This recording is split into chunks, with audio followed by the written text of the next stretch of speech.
Setiap sejarah punya kisah yang tak pernah diceritakan sepenuhnya. Dan disinilah kita akan membukanya bersama.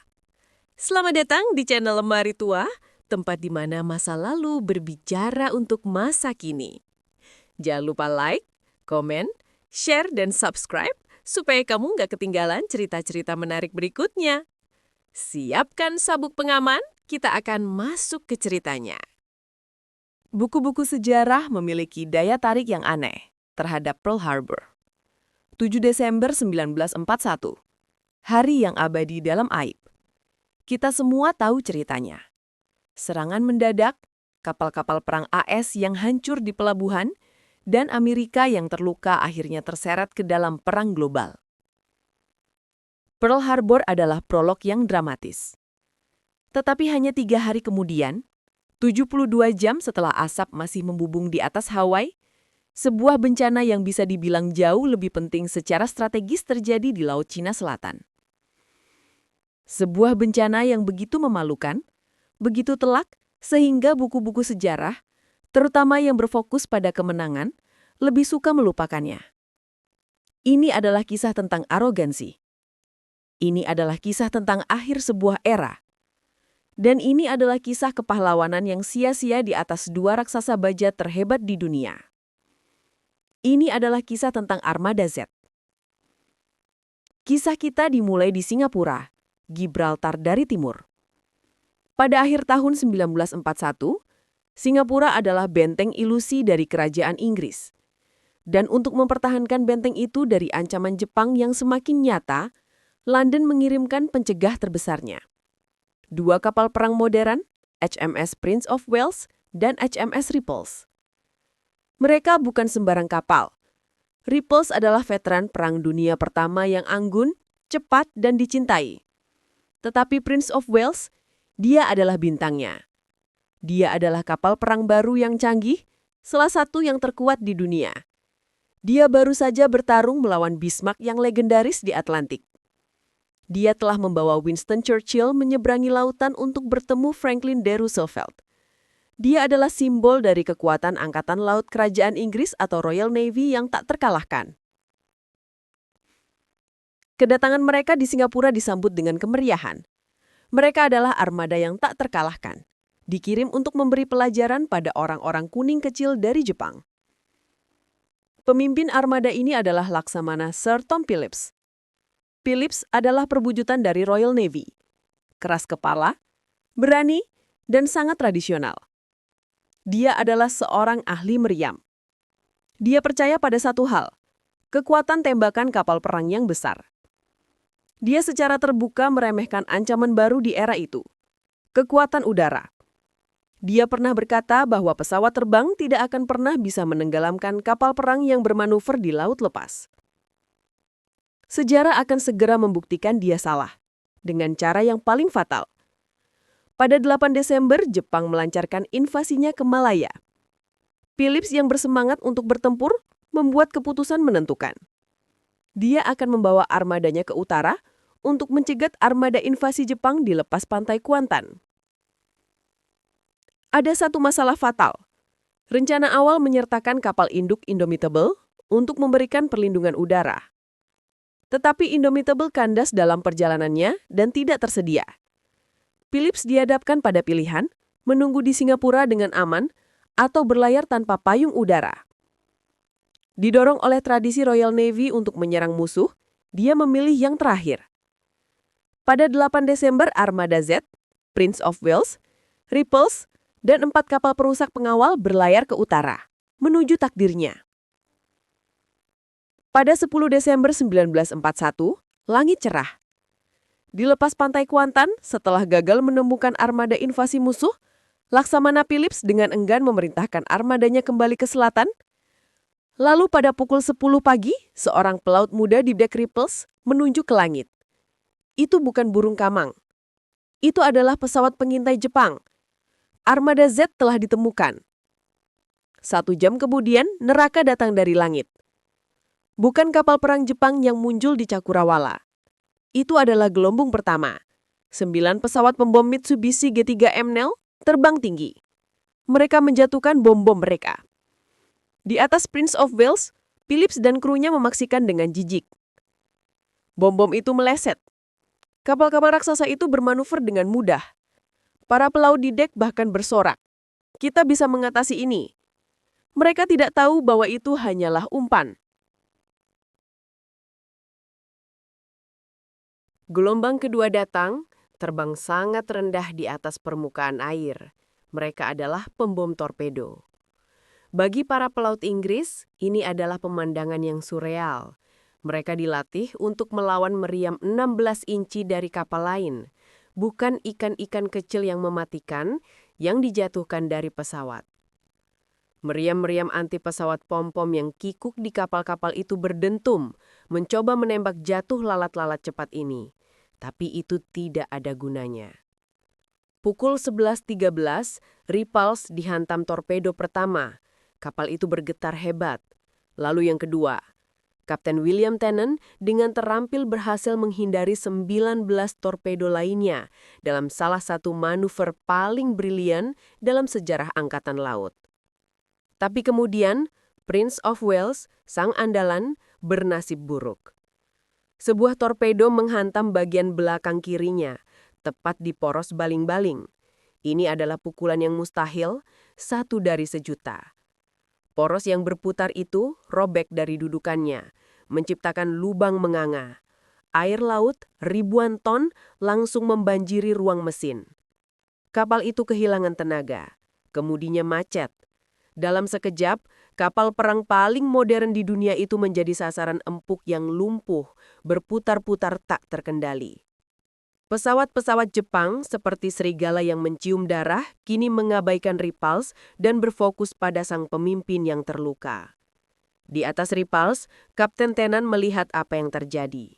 Dia memutar kapalnya kembali, mengabaikan keselamatannya sendiri untuk mencoba melindungi kapal induknya yang lumpuh. Dia menempatkan kapalnya di antara Prince of Wales dan para penyerang. Itu adalah tindakan kepahlawanan yang sia-sia. Gelombang pembom torpedo Jepang berikutnya datang. Kali ini, mereka fokus pada Repulse yang berani. Mereka menyerang dari kedua sisi. Kapal tua itu, yang menghindari 19 torpedo, tidak bisa menghindari 5 torpedo berikutnya. Kapal itu terkoyak. Kapten Tennant menyadari kapalnya akan tenggelam. Dia memerintahkan semua orang untuk meninggalkan kapal. Pesan radio terakhirnya ke kapal pengerusak pengawal hanya, "Selamat tinggal, semoga berhasil." Dalam hanya 8 menit, HMS Repulse miring tajam, berbalik, dan tenggelam. Kini semua pesawat Jepang tertuju pada Prince of Wales. Kapal itu dihantam lagi dan lagi. Di atas dek yang miring parah, para pelaut menolak untuk menyerah. Para penembak meriam pom-pom terus menembakkan senjata mereka. Peluru-pelurunya memantul tak berbahaya dari badan pesawat sampai air laut yang dingin menelan mereka. Laksamana Phillips, pria yang membawa mereka ke sana, berdiri di anjungan. Dia telah menghabiskan seluruh hidupnya meyakini supremasi kapal perang. Sekarang dia menyaksikan keyakinannya itu hancur berkeping-keping di sekelilingnya. Dia dan Kapten John Leach menolak untuk pergi. Mereka memilih untuk tenggelam bersama kapal mereka, sesuai tradisi Royal Navy. Pada pukul 13.20, HMS Prince of Wales terbalik dan tenggelam ke dasar Laut Cina Selatan. Dalam hanya 2 jam, Royal Navy telah kehilangan 2 kapal perang utamanya. 840 pelaut, termasuk komandan mereka, tewas. Di London, Winston Churchill mendapat kabar itu melalui telepon. Dia kemudian menulis, "Dalam seluruh perang, saya tidak pernah menerima kejutan yang lebih langsung. Saat saya meletakkan gagang telepon, saya bersyukur karena tertidur dalam kesedihan, bukan mati dalam keputusasaan." Mengapa kisah ini hilang? Karena Pearl Harbor terjadi 72 jam sebelumnya. Karena itu adalah kekalahan Inggris yang total dan memalukan, bukan kisah heroik Amerika. Tetapi secara strategis, inilah pertempuran yang mengubah segalanya. 10 Desember 1941, bukan 7 Desember, adalah hari di mana era kapal perang, era yang telah mendominasi lautan selama 400 tahun berakhir, dan era kapal induk dimulai. Di dasar laut itulah, bersama 840 jiwa yang heroik namun dikhianati oleh arogansi zaman itu, takdir Perang Pasifik ditentukan. Ini adalah kisah tentang bagaimana mereka mulai memenangkannya kembali. Bukan dengan armada kapal perang yang megah, tetapi dengan bisikan dari kedalaman hutan. Pertengahan 1942, Kekaisaran Jepang adalah raksasa yang tak terhentikan. Malaya telah jatuh. Singapura, Gibraltar dari timur telah menyerah. Filipina telah takluk. Armada Z terbaring di dasar laut. Pasukan Jepang kini telah menguasai Rabaul di Papua Nugini, mengubahnya menjadi benteng Pasifik mereka. Dari Rabaul, mereka melihat ke selatan. Langkah logis berikutnya adalah memutus jalur suplai vital antara Amerika dan Australia. Untuk melakukan itu, mereka membutuhkan satu hal. Sebuah lapangan terbang di rantai Kepulauan Solomon. Mereka memilih sebuah pulau yang panas, lembab, dan tak terkenal, yang oleh penduduk setempat disebut Guadalcanal. Bagi Jepang, ini adalah operasi rutin. Bagi sekutu, ini adalah bencana. Sebuah lapangan terbang di Guadalcanal akan menjadi belati yang ditodongkan ke leher Australia. Amerika harus menyerang balik. Pada Agustus 1942, marinir AS melancarkan operasi ofensif besar pertama mereka, Operasi Watchtower, pendaratan di Guadalcanal. Tapi mereka melakukannya dalam keadaan buta. Mereka tidak tahu kekuatan musuh, di mana posisi mereka, atau apa rencana mereka. Atau begitulah buku sejarah arus utama ceritakan. Kenyataannya Amerika tidak sepenuhnya buta. Mereka memiliki senjata rahasia. Senjata itu bukanlah teknologi baru atau meriam besar. Senjata itu adalah sekelompok kecil pria parubaya yang keras kepala, bersembunyi di puncak gunung ratusan mil jauhnya, dengan radio bertenaga aki. Mereka adalah para Coast Watcher. Kisah heroik yang hilang ini adalah salah satu yang paling krusial dalam perang. Ketika tentara Australia dievakuasi dari pulau-pulau di utara Papua Nugini, seperti Bougainville dan New Britain, saat Jepang menginvasi, sekelompok pria, sekitar 400 orang, menolak untuk pergi. Mereka bukan tentara. Mereka adalah kumpulan orang-orang aneh di mata militer. Pekebun kelapa, misionaris, pejabat distrik, dan petualang. Mereka mengenal pulau-pulau ini lebih baik daripada siapapun. Mereka berbicara dalam bahasa lokal. Mereka tahu cara bertahan hidup di hutan. Dipimpin oleh Komandan Eric Feld dari Angkatan Laut Australia, mereka membentuk unit intelijen rahasia dengan nama sandi Ferdinand. Misi mereka, seperti yang dikatakan Feld, diambil dari buku anak-anak Ferdinand si Benteng. Mereka tidak seharusnya bertarung. Mereka hanya duduk di bawah pohon dan mengamati. Duduk di bawah pohon adalah peremehan yang biadab. Mari kita fokus pada satu orang yang mewakili kepahlawanan mereka, Jack Reed. Jack adalah seorang pejabat distrik Australia di Bougainville, sebuah pulau besar di utara Guadalcanal. Ketika Jepang menduduki Bougainville, Reed dan tim kecilnya, termasuk operator radio Paul Mason, pergi ke hutan. Bayangkan realitas kehidupannya. Setiap hari adalah teror. Dia bersembunyi di puncak gunung yang menghadap ke laut. Dia hidup dalam kelembapan yang konstan, bertarung melawan malaria, disentri, dan jamur kulit. Makanan utamanya adalah talas dan apa saja yang bisa diberikan oleh penduduk lokal yang berani mengambil resiko. Dan dia adalah buruan. Patroli Jepang, yang tahu ada mata-mata di pulau itu, menyisir hutan bersama anjing pelacak. Harga untuk seorang Coast Watcher sangat tinggi. Selebaran dijatuhkan dari udara, menjanjikan hadiah besar bagi siapapun yang menyerahkan mereka. Bagi Reed, tertangkap tidak berarti menjadi tawanan perang. Itu berarti interogasi, penyiksaan brutal, dan eksekusi di tempat. Satu-satunya hal yang membuatnya tetap hidup adalah kesetiaan luar biasa dari penduduk asli Solomon. Para pengintai lokal yang tak kenal takut, Sersan Yawiga, Kopral Sipu, menjadi mata dan telinganya. Menyelinap melewati garis musuh untuk melaporkan pergerakan Jepang, sementara yang lain menanam ubi jalar di taman-taman tersembunyi untuk memberinya makan. Mereka mempertaruhkan seluruh desa mereka demi pria Australia di puncak bukit itu. Selama berbulan-bulan, Reed melaporkan pergerakan kapal yang sepi. Lalu, pada Agustus 1942, Guadalcanal dimulai. Marinir AS mendarat dan merebut lapangan terbang Jepang yang setengah jadi, yang kemudian mereka namai Henderson Field. Jepang di Rabaul sangat marah. Mereka segera meluncurkan serangan balasan besar-besaran, mengirimkan gelombang pesawat pembom dan kapal perang ke selatan untuk menghancurkan marinir yang rentan di Guadalcanal. Dan disinilah Jack Reed mengubah jalannya perang. Dari pos pengamatannya yang tinggi di Bougainville, Reed memiliki pemandangan yang sempurna. Dia berada tepat di bawah jalur penerbangan utama dari Rabaul ke Guadalcanal. Suatu pagi, seorang pengintai lokal berlari ke tempat persembunyiannya. "Pesawat, Tuan!" Reed mengarahkan teropongnya. Di langit utara, dia melihat mereka. Titik-titik hitam. Lusinan. Mereka terbang langsung di atas kepalanya. Dia berlari ke radionya. Dengan suara berbisik yang mendesak, dia mulai mengirimkan kode. 24 pembom torpedo menuju selatan. Ratusan mil jauhnya, di pusat komando Amerika yang tertekan di Guadalcanal, pesan itu diterima. Bagi marinir Amerika yang bertempur di darat, ini adalah sebuah keajaiban.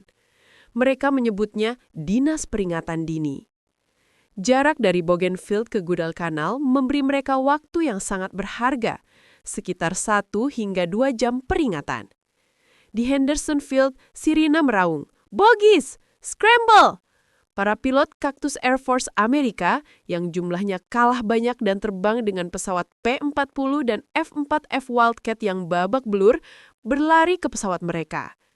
Ketika formasi pesawat pembom Jepang tiba di atas Guadalcanal, mereka mengharapkan kejutan ala Pearl Harbor. Mereka mengharapkan menemukan pesawat-pesawat Amerika terparkir rapi di darat. Sebaliknya, berkat bisikan Jack Reed, mereka menemukan pilot-pilot Amerika sudah menunggu mereka di angkasa, terbang tinggi di bawah sinar matahari, siap untuk menukik dan menyerang. Lagi dan lagi dan lagi, skenario ini terulang. Tiap hari, para coast watcher di Bougainville dan pulau-pulau lain mempertaruhkan nyawa mereka untuk mengirimkan pesan itu. 40 pembom menuju selatan. Kapal perang terlihat, koordinat X. Mereka adalah sistem radar manusia yang membuat pertahanan Guadalcanal menjadi mungkin. Kisah mereka hilang karena buku sejarah berfokus pada pertempuran yang terlihat. Pertempuran udara yang heroik di atas Guadalcanal atau pertempuran darat yang brutal di Bloody Ridge. Kita mengingat nama-nama pilot tempur seperti Joe Voss atau pahlawan marinir seperti John Beslon. Kita melupakan pekebun Australia yang kurus kering karena malaria di puncak gunung itu, yang berbisik ke mikrofon yang memungkinkan kepahlawanan itu terjadi. Laksamana William Bull Halsey, komandan tertinggi Pasifik Selatan, tidak melupakan mereka. Dia kemudian berkata, dalam sebuah pernyataan yang jarang sekali masuk ke buku sejarah populer, Marinir Coast Watcher menyelamatkan Guadalcanal. Guadalcanal menyelamatkan Pasifik. Itu bukanlah bualan, itu adalah fakta. Para pahlawan yang hilang ini adalah orang-orang yang hanya dengan duduk di bawah pohon mengubah garis pasang di Pasifik. Di antara semua gambar ikonik dari Perang Pasifik, mungkin tidak ada yang lebih terkenal daripada foto Jenderal Douglas MacArthur yang mendarat di Leyte. Wajahnya tegas, pipa rokoknya teracung, celananya digulung saat dia mengarungi ombak ke pantai Filipina pada Oktober 1944. Itu adalah pemenuhan dari janji paling terkenal dalam perang. Saya akan kembali, I shall return. Buku-buku sejarah menyukai narasi ini. Ini adalah kisah yang rapi.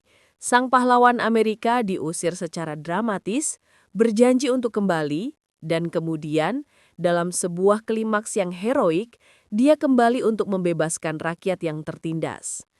Tapi kisah ini, seperti kebanyakan kisah heroik yang rapi, adalah sebuah kebohongan atau setidaknya sebuah kebohongan karena kelalaian. Narasi itu hilang dari buku sejarah karena ia dengan mudah melompati 1268 hari, 3,5 tahun yang panjang, brutal, dan berdarah, antara kepergian MacArthur, Maret 1942, dan kepulangannya Oktober 1944. Bagi dunia, Filipina telah jatuh setelah Bataan dan Corregidor menyerah. Kisah itu selesai.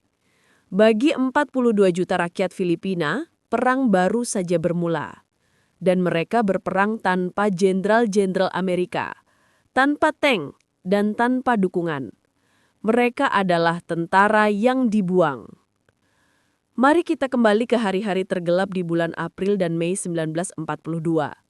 Di Bataan, 76.000 tentara Amerika dan Filipina yang kelapahan menyerah. Ini adalah kapitulasi terbesar dalam sejarah militer AS. Apa yang terjadi selanjutnya bukanlah penahanan yang beradab. Itu adalah pawai kematian Bataan. Para tentara Jepang yang marah karena perlawanan yang begitu lama memaksa para tawanan itu berjalan kaki puluhan mil tanpa air, makanan, atau istirahat. Mereka yang jatuh dibiarkan mati. Mereka yang mencoba minum dari genangan air dibayuneti. Kekejaman ini membakar sesuatu di dalam jiwa bangsa Filipina. Itu mengubah keputusasaan menjadi kebencian abadi. Sementara Jenderal Wainwright secara resmi menyerahkan semua pasukan AS di Corregidor, puluhan ribu tentara, kebanyakan dari mereka adalah prajurit Filipina bersama dengan segelintir perwira Amerika yang keras kepala, tidak mendengarkan. Mereka tidak menyerah. Mereka hanya menghilang. Disinilah kisah heroik kita yang hilang dimulai. Mari kita ikuti salah satu dari mereka. Kita sebut dia Kapten Reyes, seorang perwira muda Filipina lulusan Akademi Militer. Dia baru saja menyaksikan unitnya hancur di Bataan. Dia lolos dari pawai kematian dengan menyelinap ke hutan tebu. Bagi Reyes, perang tidak berakhir. Perintah untuk menyerah adalah perintah ilegal dari musuh. Dia mengumpulkan 10 orang yang selamat dari unitnya. Senjata mereka, 8 senapan, 2 pistol, dan 1 parang bulu. Seragam mereka, pakaian petani sipil. Misi mereka, bertahan hidup dan membuat hidup Jepang seperti neraka. Mereka pergi ke bukit. Di seluruh 7.000 pulau di Filipina, ribuan Kapten Reyes lainnya melakukan hal yang sama. Guru sekolah, petani tebu, pengacara, dan bahkan wanita. Guerrilleras membentuk unit-unit perlawanan. Awalnya, mereka adalah kelompok-kelompok kecil yang terisolasi. Tantangan pertama bukanlah tentara Jepang. Itu adalah kelaparan dan pengkhianatan. Jepang, seperti semua penjajah yang cerdas, tidak memerintah sendirian. Mereka membentuk pemerintahan boneka Filipina. Dan mereka merekrut Makapili, kolaborator Filipina yang bermasker yang akan berkeliling desa dan menunjuk siapa saja yang dicurigai sebagai gerilyawan. Bagi Kapten Reyes, ini adalah perang bayang-bayang.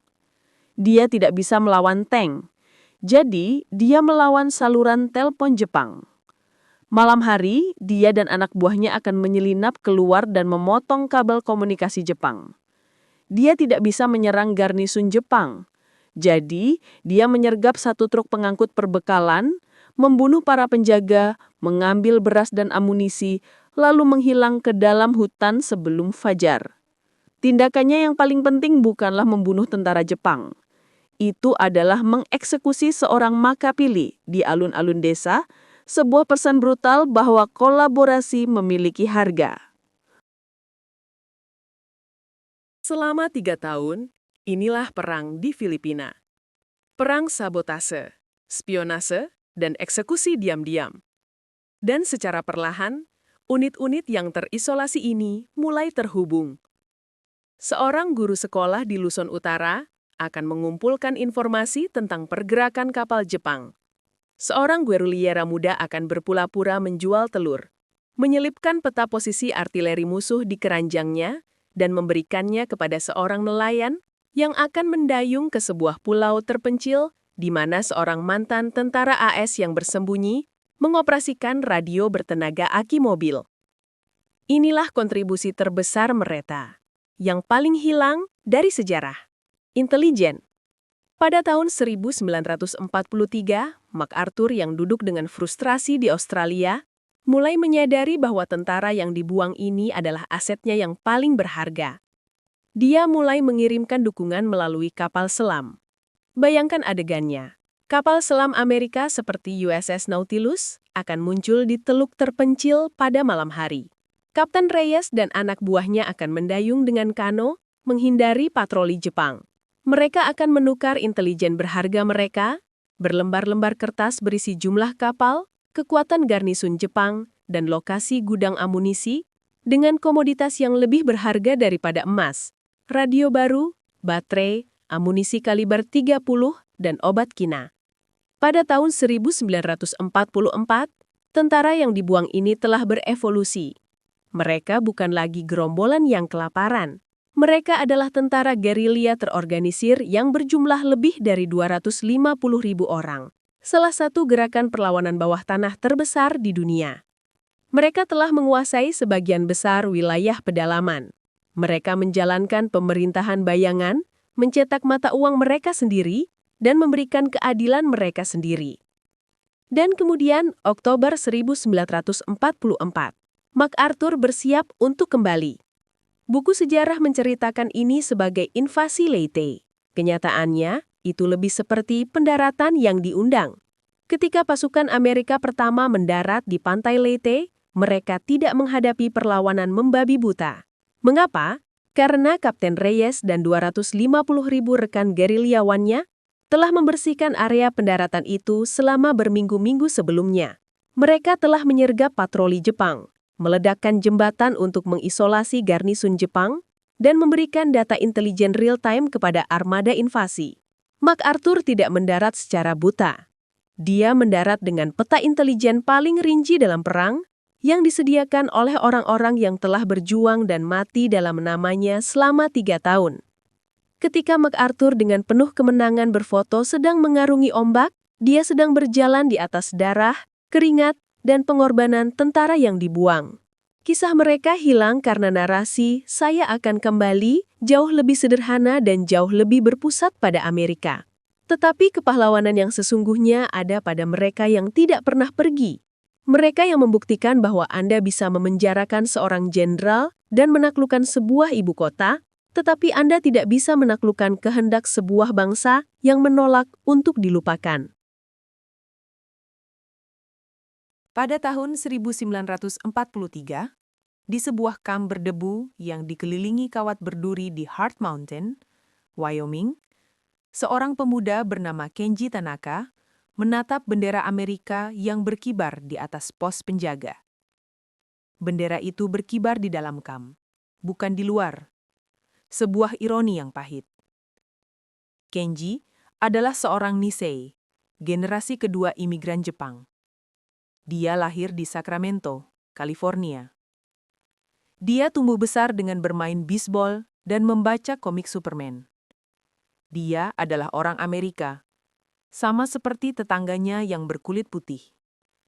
Tetapi pada tahun 1942, setelah Pearl Harbor, wajahnya telah menjadi wajah musuh. Dia dan 120.000 orang Jepang Amerika lainnya dicabut dari rumah mereka oleh pemerintah mereka sendiri. Keluarga Tanaka kehilangan pertanian stroberi mereka, rumah mereka, dan martabat mereka. Berdasarkan Perintah Eksekutif 9666, mereka dicap sebagai ancaman keamanan dan dipenjara di kamp-kamp interniran yang tersebar di gurun-gurun terpencil Amerika. Mereka adalah musuh negara. Hingga suatu hari, seorang perwira Angkatan Darat AS datang ke kamp itu. Seorang perekrut. Di balik kawat berduri yang sama yang memenjarakan Kenji, perwira itu memasang sebuah poster. "Buktikan kesetiaan Anda," bunyinya. "Negara Anda membutuhkan Anda." Ini adalah salah satu ironi paling kejam dalam sejarah militer. Negara yang telah mengkhianati mereka kini meminta mereka untuk mati demi negara itu. Banyak yang menolak.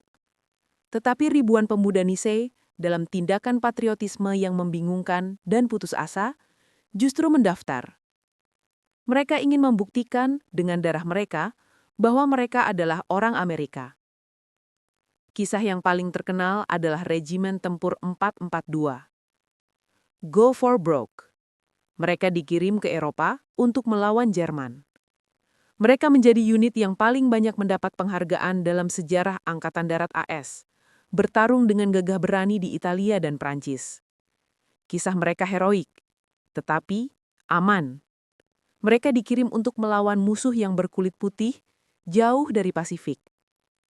Tetapi ada kisah lain, kisah yang jauh lebih rumit, lebih berbahaya, dan lebih hilang dari buku sejarah. Ini adalah kisah para Nisei yang dikirim untuk melawan musuh yang terlihat persis seperti mereka. Mereka adalah tentara rahasia dari Military Intelligence Service atau MIS. Kenji Tanaka, karena kemampuannya berbicara bahasa Jepang, bahasa yang dia pelajari dari neneknya, tidak dikirim ke Eropa.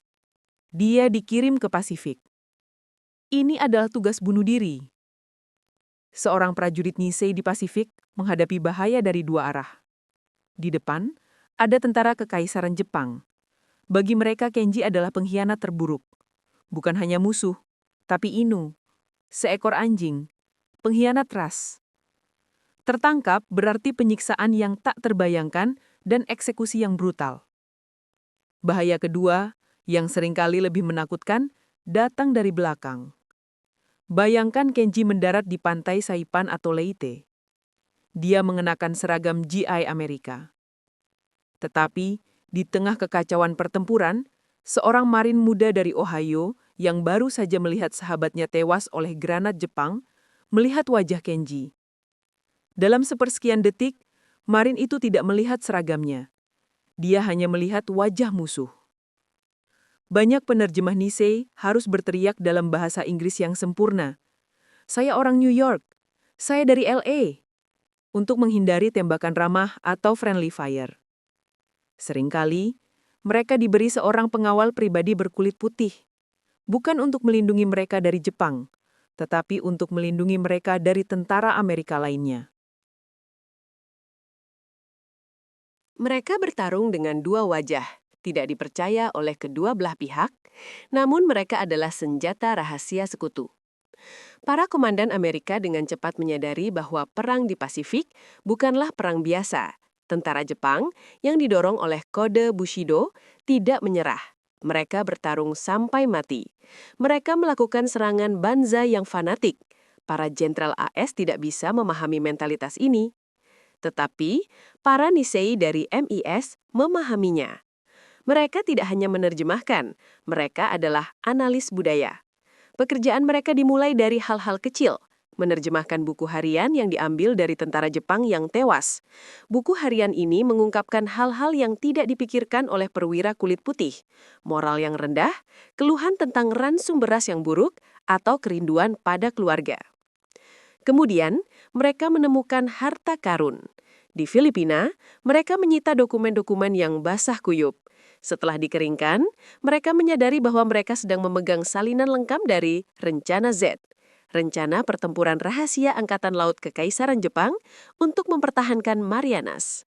Dokumen itu mengungkapkan setiap detail, di mana kapal induk akan ditempatkan, di mana kapal perang akan menyerang. Berkat terjemahan cepat dari para Nisei MIS, Laksamana Nimitz tahu persis apa yang akan dilakukan musuh. Hasilnya adalah pertempuran Laut Filipina, yang dijuluki Pesta Menembak Kalkun Marianas. Kemenangan itu menghancurkan Angkatan Laut Jepang, dan itu dimenangkan berkat para penerjemah yang keluarganya masih berada di kamp interniran. Namun, kepahlawanan mereka yang paling hilang terjadi di garis depan yang paling intimate, di gua-gua Okinawa. Okinawa adalah neraka. Tentara Jepang yang tahu perang akan segera berakhir, bersembunyi di ribuan gua batu kapur, bertarung sampai mati, dan memaksa warga sipil lokal untuk ikut bersama mereka. Taktik standar Amerika sederhana. Jika ada perlawanan dari gua, panggil unit flamethrower. Bakar mereka semua. Disinilah para Nisei MIS melangkah maju. Mari kita kembali ke Kenji. Unitnya terjebak di depan sebuah gua besar. Mereka tahu ada tentara dan warga sipil di dalamnya. Seorang letnan bersiap memanggil tim flamethrower. "Tunggu, Pak," kata Kenji. "Beri saya waktu 3 menit." "Kamu gila, Tanaka? Mereka akan membunuhmu." "Itu resiko saya, Pak." Kenji meletakkan senapannya. Merangkak sendirian ke mulut gua yang gelap, tangannya terangkat. Mereka bisa merasakan puluhan senapan mesin menunggunya di kegelapan. Dia tidak berteriak, "Menyerahlah!" seperti orang Amerika. Itu akan memicu perlawanan. Dia berbicara dalam bahasa Jepang yang sopan, bahasa seorang putra yang berbicara kepada ibunya. "Halo di dalam," teriaknya. "Kami orang Amerika. Kami tahu kalian takut. Kami punya makanan, kami punya air, kami punya obat-obatan untuk yang terluka." Dari dalam gua, terdengar suara tembakan dan teriakan, "Pengkhianat! Mati kau!" Kenji tidak mundur. Dia mendengar seorang wanita menangis. Perang sudah berakhir. Dia berbohong. Kaisar telah mengeluarkan kebijakan baru. Menyerah itu terhormat. Pikirkan anak-anakmu. Mereka tidak perlu mati. Dia menggunakan pengetahuannya tentang budaya mereka. Dia berbicara tentang kehormatan, tentang keluarga, dan tentang bagaimana kaisar akan mengerti. Dia tidak berbicara sebagai tentara. Dia berbicara sebagai sesama orang Jepang. Keheningan. Lalu, perlahan, seorang wanita tua muncul menggendong bayi. Di belakangnya, puluhan warga sipil Okinawa yang ketakutan, dan di belakang mereka, beberapa tentara Jepang yang kelelahan yang akhirnya meletakkan senjata mereka. Kenji, dengan kata-katanya, telah menyelamatkan lebih dari 100 nyawa, baik musuh maupun sekutu. Kisah mereka hilang karena 2 alasan. Pertama, pekerjaan intelijen mereka dirahasiakan selama puluhan tahun. Arsip-arsip itu baru dibuka pada tahun 1970-an. Kedua, dan yang lebih penting, ini adalah kisah yang tidak nyaman. Amerika lebih suka narasi yang sederhana, kebaikan putih melawan kejahatan kuning.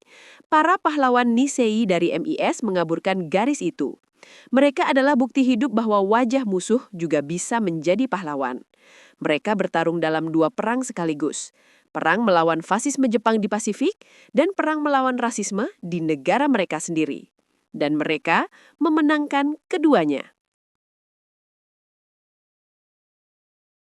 Kita semua tahu cerita tentang Okinawa. Ini adalah babak terakhir yang brutal. Pertempuran darat paling berdarah di Pasifik. Itu adalah neraka di bumi. Buku-buku sejarah dan film-film populer telah mengabadikan citra-citra ikonik. Marinir AS yang berjuang mati-matian merebut Hacksaw Ridge. Kisah heroik yang luar biasa dari Desmond Doss. Bendera Amerika yang akhirnya dikibarkan di atas kastil Shuri yang hancur. Ini adalah kisah tentang keganasan militer Amerika yang berhadapan dengan fanatisme Bushido Jepang yang paling ekstrim. Ini adalah kisah yang kita tahu. Tapi ini bukanlah kisah yang sebenarnya. Atau lebih tepatnya, ini hanyalah satu bagian kecil dari cerita. Karena di balik setiap foto marinir yang heroik, di luah bingkai ada cerita yang jauh lebih gelap, lebih besar, dan hampir sepenuhnya hilang. Ini adalah kisah tentang orang-orang yang memiliki tanah itu. Ini adalah kisah 300.000 warga sipil Okinawa. Bagi mereka, pertempuran ini bukanlah pertempuran. Itu adalah kiamat. Penduduk setempat memiliki nama untuk itu. Tetsuno Taifu, topan baja. Pada 1 April 1945, topan baja itu mendarat. Armada terbesar yang pernah dikumpulkan dalam sejarah manusia. Lebih dari 1.500 kapal mulai membombardir pulau kecil itu. Selama berhari-hari, tanah berguncang tanpa henti. Mari kita lupakan sejenak para jenderal. Mari kita ikuti seorang gadis berusia 17 tahun bernama Haru. Dia bukan seorang prajurit. Dia adalah seorang siswi sekolah menengah yang keluarganya telah menanam ubi jelar di tanah itu selama 500 tahun. Ketika pengeboman dimulai, dia dan keluarganya, orang tua, nenek dan 2 adik laki-lakinya melarikan diri bukan ke bunker militer, tapi ke satu-satunya tempat aman yang mereka tahu. Kamekobaka mereka, sebuah makam keluarga asal yang terbuat dari batu kapur yang dibangun di sisi bukit. Inilah awal dari neraka mereka. Dan neraka ini memiliki dua wajah. Api pertama datang dari Amerika. Itu adalah api yang impersonal, industrial, dan luar biasa besarnya. Itu adalah topan baja. Artileri Amerika begitu padatnya sehingga dijuluki sebagai pabrik mesiu. Marinir AS yang telah bertempur di pulau-pulau sebelumnya telah belajar bahwa perlawanan Jepang tersembunyi di mana-mana. Bagi mereka, setiap gua, setiap tundukan tanah, setiap makam keluarga adalah posisi senapan mesin yang mematikan. Dan mereka tidak mengambil resiko. Taktik mereka sederhana, jika bergerak, tembak. Jika tidak bergerak, mungkin itu jebakan, jadi bakar saja. Bagi Haru, yang meringkuk di dalam makam keluarganya, suara itu adalah teror yang konstan. Suara peledakan, suara derau flamethrower atau penyembur api yang seperti naga, dan teriakan-teriakan dalam bahasa Inggris yang terdengar seperti bahasa iblis. Mereka terjebak, kelaparan, saat dunia di luar dibersihkan dengan baja. Itu adalah api pertama, mengerikan tapi bisa dimengerti, itu adalah perang. Api kedua, api yang jauh lebih intimate dan jauh lebih hilang dari sejarah datang dari pelindung mereka sendiri, yaitu tentara kekaisaran Jepang. Inilah kebenaran yang tidak nyaman. Bagi Komando Tinggi Jepang di Tokyo, rakyat Okinawa bukanlah Jepang yang sejati. Okinawa adalah kerajaan Ryukyu yang merdeka yang baru dianeksasi secara paksa oleh Jepang beberapa dekade sebelumnya. Tentara IJA memandang penduduk setempat dengan hina. Mereka berbicara dalam dialek yang berbeda, memiliki budaya yang berbeda, mereka dianggap kelas 2, tidak murni, dan yang terpenting adalah dapat dikorbankan. Jenderal Ushijima tidak memiliki rencana untuk melindungi warga sipil Okinawa. Dia berencana untuk menggunakan mereka.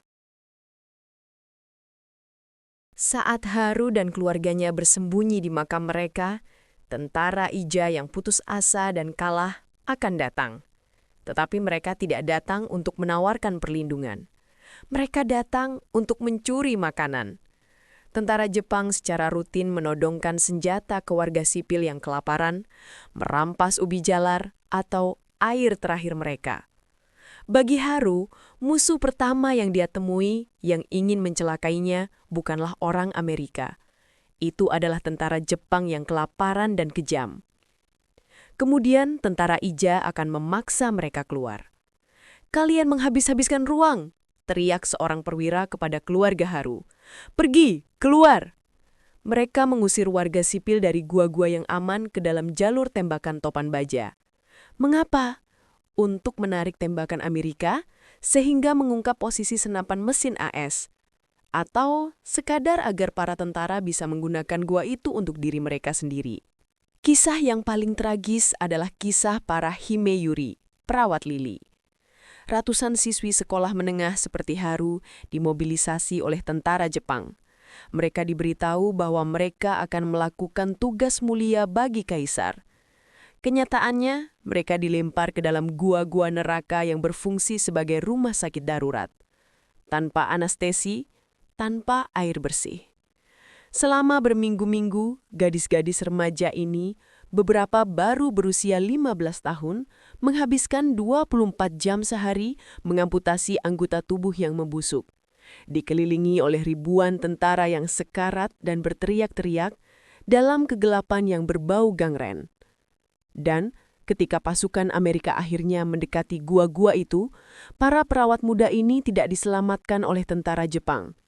Mereka diberitahu bahwa pertempuran telah usai dan mereka dibubarkan. Ditinggalkan begitu saja di tengah zona pembunuhan. Sebagian besar dari mereka tewas dalam beberapa jam berikutnya. Inilah neraka di antara dua api. Terjebak di antara badai artileri Amerika yang tidak pandang bulu dan kekejaman tentara Jepang yang disengaja. Tetapi bahkan itu bukanlah bagian terburuknya. Bagian terburuk, bagian yang paling dilupakan adalah propaganda. Sejak pertempuran dimulai, tentara Jepang telah memberitahu Haru dan keluarganya satu hal. Jangan pernah biarkan dirimu ditangkap oleh iblis Amerika. Pria akan disiksa. Wanita, mereka akan memperkosamu beramai-ramai sebelum mengulitimu hidup-hidup. Itu adalah kebohongan yang ditanamkan secara sistematis. Menjelang akhir Juni, pertempuran telah usai. Sisa-sisa tentara Jepang telah terdesak ke tebing-tebing selatan di Mabuni. Bersama mereka, ada ribuan warga sipil yang ketakutan, termasuk Haru dan keluarganya. Bagi tentara Jepang, hanya ada satu tindakan terhormat yang tersisa, bunuh diri. Dan mereka memutuskan warga sipil Okinawa harus ikut. Seorang perwira Jepang yang kelelahan datang ke Gua Haru. Dia tidak menawarkan perlawanan terakhir yang heroik. Dia menawarkan sesuatu yang lain.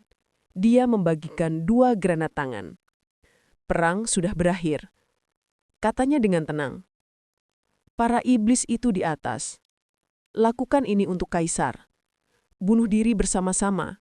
Ini lebih baik daripada ditangkap. Di seluruh tebing itu, horor yang tak terimajinasi terjadi. Para ayah membunuh anak mereka, para putra membunuh ibu mereka. Keluarga-keluarga meledakkan diri mereka bersama dengan granat yang diberikan oleh tentara mereka sendiri. Mereka melompat dari tebing berbondong-bondong memegang bayi mereka. Banzai. Inilah puncak dari Topan Baja. Kisah heroik yang hilang dari Okinawa bukanlah kisah tentang seorang tentara yang merebut sebuah bukit. Itu adalah kisah tentang Haru. Kisah tentang seorang gadis yang di saat-saat terakhir melihat kegilaan di mata ayahnya yang memegang granat, dan dia memilih untuk lari. Dia lari dari ayahnya, lari dari tentara Jepang, dan lari ke pelukan iblis-iblis Amerika yang sedang menembak. Kepahlawanan di Okinawa bukanlah tentang kemenangan. Itu adalah tentang bertahan hidup. Mengapa kisah ini hilang? Karena sejarah ditulis oleh para pemenang militer. Kisah ini tidak rapi. Ini adalah kisah di mana sekutu membunuh puluhan ribu warga sipil secara tidak sengaja, dan poros membunuh puluhan ribu warga sipil mereka sendiri dengan sengaja. Pada akhirnya, lebih dari 120 ribu warga sipil Okinawa tewas, 1/4 dari total populasi pulau. Lebih banyak warga sipil tewas daripada gabungan tentara Amerika dan Jepang. Arsip yang hilang dari Okinawa tidak ditulis dalam laporan pertempuran, tetapi dalam trauma diam dari para penyintas yang dipaksa memilih antara 2 neraka.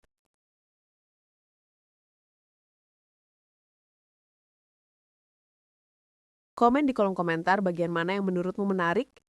Di video selanjutnya kita akan memuat sejarah-sejarah yang mungkin belum kalian tahu atau kalian punya ide cerita sejarah yang menurut kalian menarik dan asik untuk kita telusuri. Pastikan kamu sudah subscribe agar tidak ketinggalan. Sampai jumpa di cerita sejarah lainnya.